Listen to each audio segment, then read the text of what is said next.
कौन सी समस्या आपको ऐसी लगती है जो समस्या आपके सामने आई हो और उसको जो है ग्राउंड लेवल पे हम बात करें उसका अभी तक जो है समाधान हुआ हो? सबसे ज्यादा अगर मजबूत है स्थिति में हूँ तो आज अजीत कुंडू ने जो जिस प्रकार की राजनीति की है, जिस प्रकार से महम के साथ जो छल और धोखा किया है वो लोग भूले नहीं है। 600 करोड़ का इस्तेमाल हुआ है, उसी तरीके से इन 4-4.5 करोड़ का भी उसी तरीके से इस्तेमाल होगा। शमशेर खरकड़ा जी कहीं न कहीं अपनी जिम्मेदारी इस प्रकार की निभाने में चूके हैं।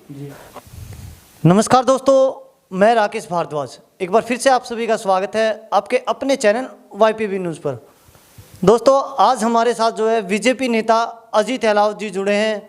अजीत जी, सबसे पहले तो आज आपका हमारे स्टूडियो में पहुंचने पे ढेर सारी शुभकामनाएं और तहे दिल से स्वागत है। बहुत बहुत धन्यवाद आपको नमस्कार। अजीत जी, जिस तरीके से लगातार हम देख रहे हैं पिछले 1-1.5 साल से आप भी काफ़ी एक्टिव हो और कहीं ना कहीं 2024 के अब चुनाव भी आने वाले हैं, उसी को लेकर जो है अब हर दिन हर रोज़ जो है अलग अलग जगह आपके प्रोग्राम भी करते हैं और सोशल मीडिया के माध्यम से उनको आप लोगों के साथ शेयर भी करते हो। जिस तरीके से आपके प्रोग्राम बढ़ रहे हैं कहीं ना कहीं आपके बारे में चर्चाएं भी उतनी हो रही है। तो आज हम आपसे चर्चा करेंगे उन प्रोग्रामों को लेकर और थोड़ा बहुत जो लोग आपके बारे में हमसे जो है फ़ोन के माध्यम से या फिर हमसे लोग पूछते तो कहीं ना कहीं उनका कहना था एक बार अजीत जी का अच्छे से जो है इंटरव्यू किया जाए, उनके बारे में हम लोग भी कुछ जानना चाहते हैं। तो उन्हीं सब बातों को लेकर आज आपसे जो है चर्चा करेंगे। अजीत जी, सबसे पहले तो मैं जानना चाहूँगा आपको जो है दूरसंचार विभाग भारत सरकार एडवाइजरी कमेटी का सदस्य बनाया गया है, उसका क्या कार्य होता है और किस तरीके से इस सदस्य की क्या वैल्यू जो है इसके अंदर होती है? देखिए, सर दया रामचंद्र जांगड़ा जी के आशीर्वाद से मुझे भारत दूरसंचार विभाग भारत सरकार में एडवाइजरी कमेटी का सदस्य बनाया गया है। इसका काम ये है कि जो फीडबैक लेना अपने क्षेत्र का BSNL से जो संबंधित है, जैसे टावर संबंधित है, सिग्नल की रेंज की कमी है या जो टावरों में जो कमियां हैं, किसी का किराया रुका हुआ है या किसी भी प्रकार की समस्या हो, उसका फीडबैक जब भी मीटिंगें होती हैं हम उनमें देते हैं। और पिछले दिनों अभी खरकड़ा की जैसे समस्या मैसेज आया किसी साथी का कि बादशाह इस तरह हमारा टावर का जैसे किराया भी रुका हुआ है और ये चल नहीं रहा है, बैटरियां भी नहीं है। तो मैंने उन्हें एप्लीकेशन दे के GM साहब को, उन्होंने तुरंत उस पर कार्रवाई करके और उस टावर को चालू करवा, उन्होंने जो किराया बाकी था उस किराए को भी दिया। तो अजीत जी, अपने क्षेत्र के अंदर जिसके अंदर आपको सदस्य बना, इस क्षेत्र के अंदर कितने टावर जो है आपके अंडर में आते हैं, कितने टावरों की देखभाल आप करते हैं? नहीं, देखिए पूरा हरियाणा प्रदेश में और पूरे, मैं तो ये कहूँगा कि पूरे अगर हिंदुस्तान में कहीं भी किसी भी प्रकार की समस्या हो, वो अगर कोई हमसे संपर्क करे तो उसको हम उस जोन का जो GM होते हैं हम उन तक पहुंचा सकते हैं। ये हमारी क्षमता है और ये हमारा अधिकार भी है। तो इस प्रकार से अभी जो बड़म्बा की एक समस्या आई थी, लेकिन वो अभी उस हालत में नहीं है क्योंकि वो बिल्कुल डैमेज है। उसको देखेंगे तो कि वो क्या मामला है। तो लगातार जिस प्रकार से एक और भी बहुत बड़ी स्कीम होती है इसके अंदर, जितने भी सरकारी अब महम में जो CCTV कैमरे लगे हैं उन CCTV कैमरों में BSNL की से कनेक्टेड है वो, और एक OT होता है, OT लाइक केबल की तरह कि उसमें कनेक्टेड, जैसे महम में भी BSNL के 250 कनेक्शन है और जितनी भी सरकारी जो ऑफिसर्स हैं वो सभी BSNL का अपने कनेक्शन लिए हुए हैं। तो जैसे अब सपोज कीजिए गांव भैणी बैरो है, कोई लड़का काम करना चाहता है, अब जज्जर में के लड़के कर रहे हैं, वो महीने के 80-90 हज़ार रुपये कमाते हैं और नाम मात्र के शुल्क पे वो 70-80 हज़ार रुपये की मशीन आती है और सिर्फ 10-15 गज की जो जगह घेरती है और आपको 2-4 वर्कर चाहिए। और वो सर्वे करके गाँव में भाई कितने कनेक्शन कौन लेना चाहता है, 40 कनेक्शन, 70 कनेक्शन, 70-80 कनेक्शन वो आपको 60-70 हज़ार रुपये बचते हैं और डिपार्टमेंट नाम मात्र का शुल्क आपसे लेता है। जी। अगर इसको कोई अप्लाई करना चाहे, कोई इसको लेना चाहे तो वो किस माध्यम से? वो देखिए, जो रोहतक का दूरसंचार अपना केंद्र है वहाँ जाके एप्लीकेशन जमा करवा सकता है। उसके बाद अगर कोई समस्या है तो हमसे संपर्क कर सकता है। तो अजीत जी, अब मैं बात करता हूँ जिस तरीके से लगातार जो है आप अलग अलग गाँवों के अंदर जाएंगे, हर जगह जो है आपके प्रोग्राम दिखाते रहते हैं सोशल मीडिया के माध्यम से कि आज इतने हुए, आज इतने हुए। लगभग आपके वो प्रोग्राम जो लोगों के बीच आप पहुँचते हो 151 या 52 आपके प्रोग्राम हो चुके हैं। उन प्रोग्रामों का क्या मोटो है और किस तरीके से, क्योंकि 2024 के भी चुनाव नज़दीक आ गए हैं, क्या तैयारियां आप कर रहे हो, क्या चुनाव लड़ने की तैयारी? क्योंकि जिस तरीके से पहले भी आपने चैनलों के माध्यम से काफ़ी बार कहा कि हाँ, आने वाले 2024 के चुनाव में आप भी दावेदारी ठोक रहे हो, जो ये प्रोग्राम है इनको किस तरीके से देख रहे हो, क्या महत्व है? देखिए, सरदेव रामचंद्र जांगड़ा जी के आशीर्वाद से जब उन्होंने BSNL में मुझे राष्ट्रीय सदस्य डायरेक्टर बनवाया, तो उसके बाद से कार्यक्रम लगातार शुरू हुए। और मैं ये कहना चाहता हूँ कि लोकसभा चुनाव तक 200 कार्यक्रम से क्रॉस हो जाएंगे और अब 151 कार्यक्रम हुए हैं। और बड़म्बा गाँव की 18,000 वोट, माफ़ कीजिए, महम की 18,000, 12,000 बड़म्बा गाँव की। अगर कोई सबसे ज़्यादा अगर वोटों पर खड़ा है तो वो आज अजीत अहलावत खड़ा है। और इसमें जैसे आपने कहा चुनाव की तैयारी, मैं एक बात, राजनीतिक कार्यकर्ता होने के नाते मैं चुनाव लड़ने के लिए मैं हमेशा ही तैयार रहा हूँ। हर टर्म में जब भी मेरे बड़े भाई सम्मानित शमशेर खरकड़ा ने चुनाव लड़ा है, मैं भी दावेदार रहा हूँ और मेरे नाम पर विचार हुआ है।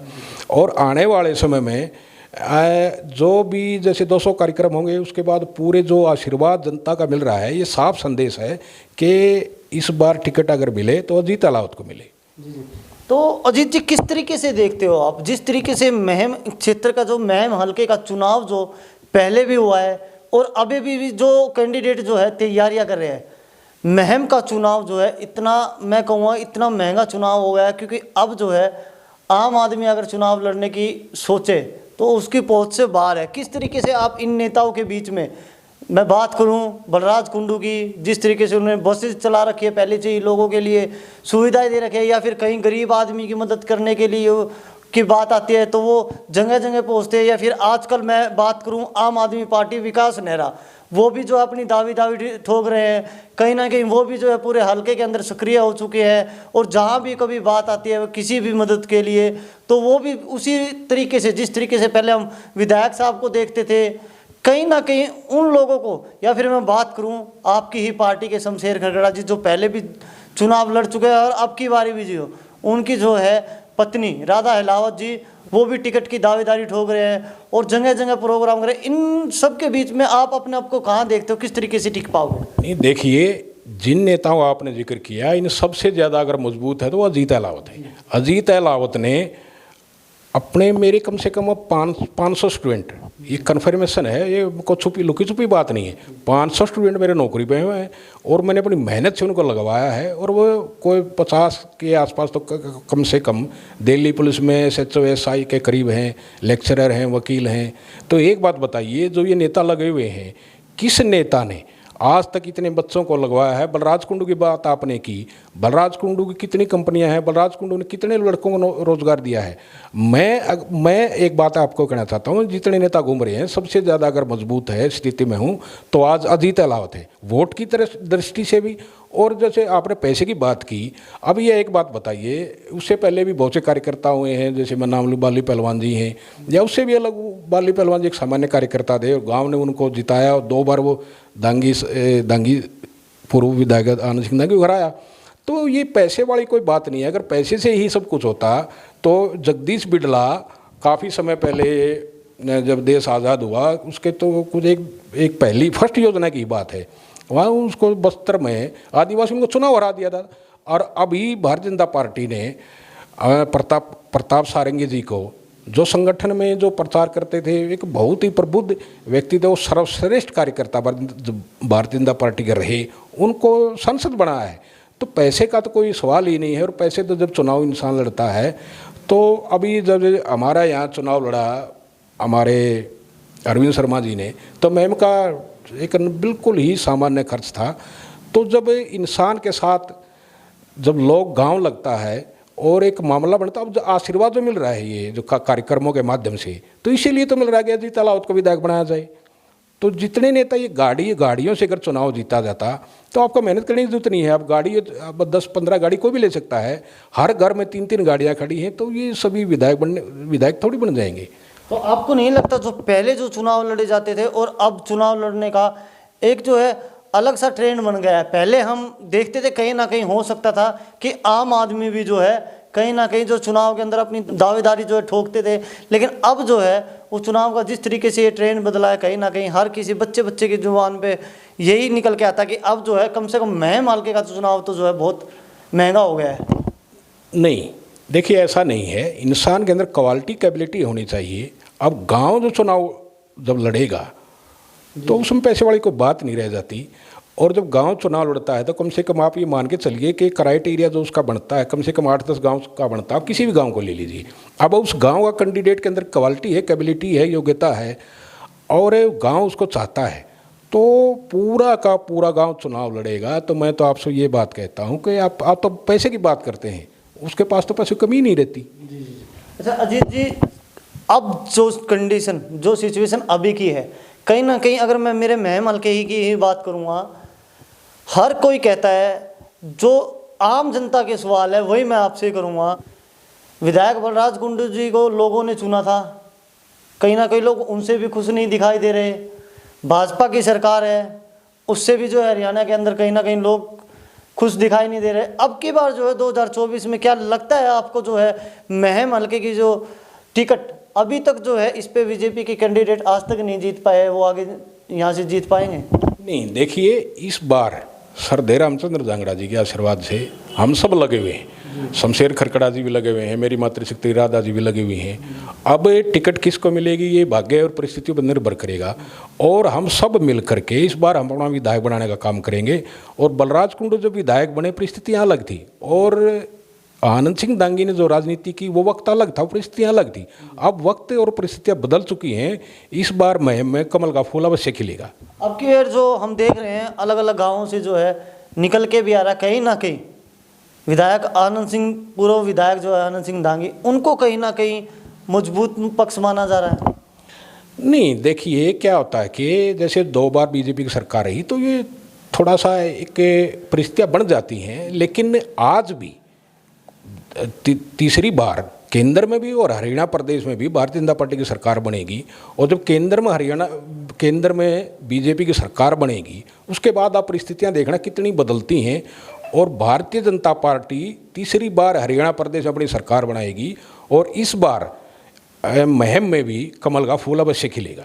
और बलराज कुंडू ने जो जिस प्रकार की राजनीति की है, जिस प्रकार से महम के साथ जो छल और धोखा किया है, वो लोग भूले नहीं हैं। अब सरकार उनको लोगों ने इसलिए बनाया था विधायक कि वो रोजगार देंगे, विकास करेंगे, महम का उत्थान करेंगे, लेकिन उन्हें अपने स्वार्थ के लिए ही राजनीति की। केवल मेरा विकास हो, मेरा ही उत्थान हो, मैं ही ऊपर जाऊं, मेरी ही ग्रोथ हो, इस बात को लोग भूले नहीं हैं। ये बात लोगों को याद है। तो इस बार बलराज कुंडू विधायक नहीं बन पाएंगे। विधायक बलराज कुंडू को जनता ने चुना था, लेकिन कहीं ना कहीं जिस तरीके से वो बोलते हैं उनकी चलती नहीं। क्या सरकार जो है विधायक साहब से इस चीज़ का बदला ले रहे हैं कि, और वो बार बार जो आरोप भी लगा रहते हैं सरकार के ऊपर कि मेरे को जो है काम करने नहीं देते। क्या लगता है आपको वाकई ऐसा हो रहा है कि विधायक बलराज कुंडू निर्दलीय चुनाव लड़ा और वो जीत भी हासिल की, जनता को उनसे उम्मीद भी थी? क्या सरकार उनको रोक रही है कि जो काम वो करना चाहते हैं उनको सरकार करने नहीं दे रही? नहीं, देखिए ये काम न करने का बहाना है। अब सरकार उनको क्यों रोकेगी? उनके पास कैपेबिलिटी है, क्वालिटी है। अब कितनी कंपनियां हैं जैसे अपने किसी भी बच्चों को रोजगार दे सकती हैं। बात रही सरकार की, सरकार वो छोड़कर अगर नहीं भागते तो सरकार में भागीदारी रखते, और भागीदारी रखते तो वो विकास करवाते, महम की समस्याओं को हल करवाते, नौजवान को रोजगार देते। लेकिन वो भागे क्यों? ये सवाल उनसे भी पूछना चाहिए कि भागे उनको भागना नहीं चाहिए था। चलो अब उनकी मान के चले कि सरकार में नहीं चलती, तो क्या अब बीजेपी सरकार का कुछ जो है जिम्मेदारियां नहीं बनती कि इस महम हल्के के लोग अब इतने परेशान हो चुके हैं? जगह जगह हम बात करें कि पानी भराव की बात करें या पीने के पानी की समस्याओं की बात करें, हर जगह हम देखते हैं कि लोग जो है हर दूसरे दिन जो है नगर पालिका के अंदर खड़े रहते हैं, उनकी कोई सुनने वाला ही नहीं है। नहीं, देखिए अभी माननीय मुख्यमंत्री जी ने 24 करोड़ में हल्के के लिए दिए हैं। उससे पहले रोकना चाहूँ, उससे पहले भी जो है बड़े बड़े दावे कर चुके हैं। शमशेर खरकड़ा जी हर जो है स्थानीय नेता है हमारे, हर मीटिंग में वो कहते हैं कि 600 करोड़ जो है महम हल्के के लिए विकास के लिए लगाए। वो 600 करोड़ जो है अभी तक दिखाई नहीं दिए। उसका नज़ारा मैंने जो है अभी फरवाना गांव के अंदर भी देखा था। जब विकास की बात आती है तो पानी के अंदर वो विकास तैरता नजर आया था।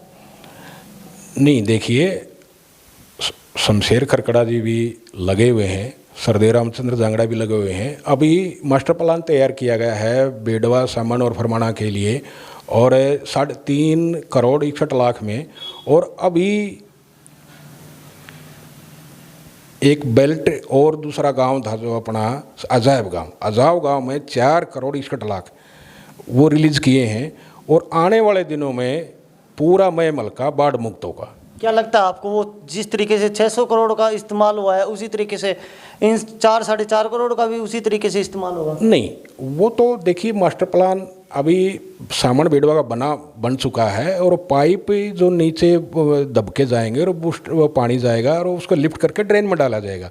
इसी प्रकार से वहाँ होगा। और जो आप बात कहना चाहते हैं वो बात जैसे अभी जो जल भरत है अपना महम का तालाब है, वहाँ जो पैसे बर्बाद किए वो भी गलत तरीके से पैसे बर्बाद किए गए। आप मानते हो जो तालाब है जिसका आप जिक्र कर रहे हो उसके ऊपर भी पैसे खर्च किए और वही तालाब इसी तरीके से सामण चुंगी के ऊपर जो तालाब है उसका भी जो है पैसा लगाया वो गलत इस्तेमाल किया? नहीं, शमशेर खरकड़ा जी कहीं न कहीं अपनी जिम्मेदारी इस प्रकार की निभाने में चुके हैं। अब जो जिन तालाबों की बात कर रहे हैं, अब वो उस तालाब की जो मैं बात कर रहा हूँ वहाँ भी 1.5 करोड़ वेस्ट कर दिए गए। और इस तालाब में भी अभी इसका संज्ञान लेना चाहिए, इसको सुधार करना चाहिए। तालाब एक जमींदार की और जो लोकल, जो हम तो लोकल ही हैं, इनकी जान होता है, इसके ऊपर ध्यान देना चाहिए। शमशेर खरकड़ा जी इस मामले में कहीं ना कहीं चुके हैं। आपको लगता है अगर शमशेर खरकड़ा जी चुके हैं तो कहीं ना कहीं वो सरकार की भी नाकामयाबी रही है? क्योंकि मैं बात करूं जिस तरीके से यहाँ पे पैसा बर्बाद किया गया, आम जनता का खून पसीने की कमाई का टैक्स का पैसा बर्बाद किया गया, क्या इसकी बार बार आवाज़ उठती है कि जांच होनी चाहिए? क्या इसकी वाकई जो है जल्द से जल्द जांच नहीं होनी चाहिए? नहीं, देखिए सरकार नहीं चुकी है। अब जिम्मेदारी जो चुनाव लड़े हैं, प्रत्याशी रहे हैं, मेरे सम्मानित है, मेरे बड़े भाई हैं, अब जिम्मेदारी उनकी बनती थी तो उनको ध्यान देना चाहिए था। अब क्या रहा, किस प्रकार वो ध्यान नहीं दे पाए, बात मैं नहीं जानता। क्या आपको नहीं लगता कि अगर वो कोई काम करा रहे थे, सरकार का हिस्सा है, वो कोई बड़ा पद उनके पास है नहीं, ना यहाँ के विधायक है, क्या हमारे जो है राज्यसभा सांसद रामचंद्र जांगड़ा उनको नहीं देखना चाहिए था कि अगर ये काम हो रहा है तो हो कैसे रहा है?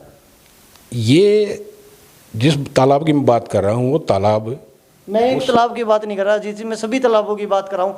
अभी आपने देखा एक और तालाब जिस पे बताया जा रहा लोगों के द्वारा कि उस तालाब पे कब्जा भी हो चुका है और उस तालाब पे लगातार जो है अभी 2-3 दिन पहले जो है लोग इकट्ठे होकर नगर पालिका में मिले थे, उसकी भी समस्या है।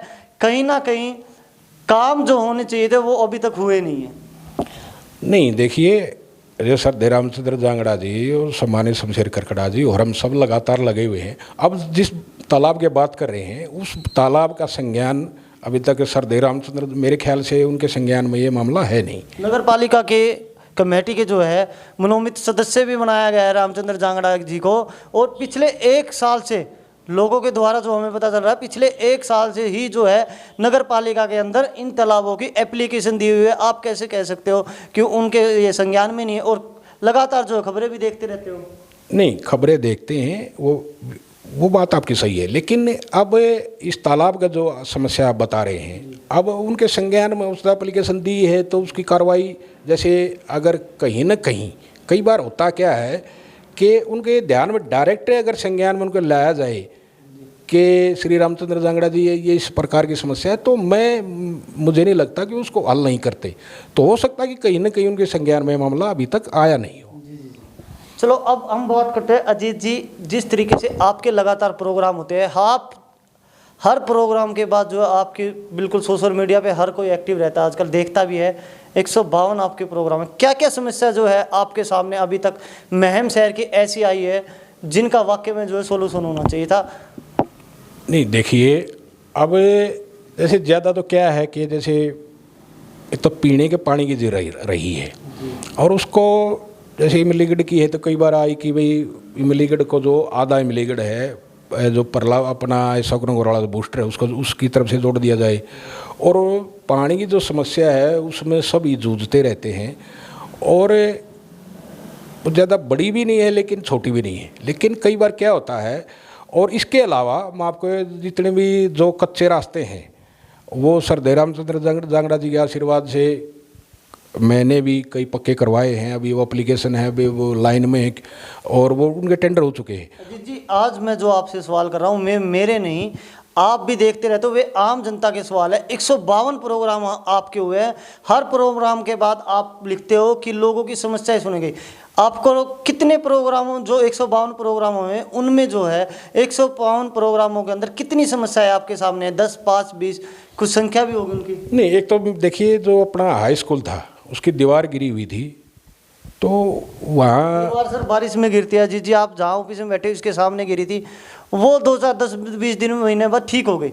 वो कोई बड़ी जेन्युइन समस्या की मैं बात कर रहा हूँ। जिस तरीके से पानी की बात की, शिविरों की समस्या की, क्या इन सबसे हटके भी कोई समस्या आपके सामने आती है? मैं आपको बताता हूँ कि जैसे गांव बड़ा में मेरे कार्यक्रम हुए, मेरा पैतृक गांव है, तो वहाँ का जो रोड और फिरने की जो समस्या थी उसके सर है नहीं, अभी वो टेंडर पास हुआ है और कुछ ही दिनों में टेंडर पास। तो मैं जी आपको बता दूं, जिस तरीके से लगातार जो है पिछले, मेरे ख्याल से आप मेरे से भी ज़्यादा देखते होंगे, वहाँ उस रोड की हालात जब से भाजपा सरकार आई है तभी से नहीं, उससे पहले से भी कहीं ना कहीं वो समस्या पिछले 9 साल के अंदर जो है उस रोड की हालत एक टुकड़ा नहीं सुधर पाया। तो कैसे मान ले जनता कि हाँ वाकई में है, जो यहाँ के नेता स्थानीय हो या फिर सांसद साहब की बात हो, उनकी नीयत जो है काम कराने की है।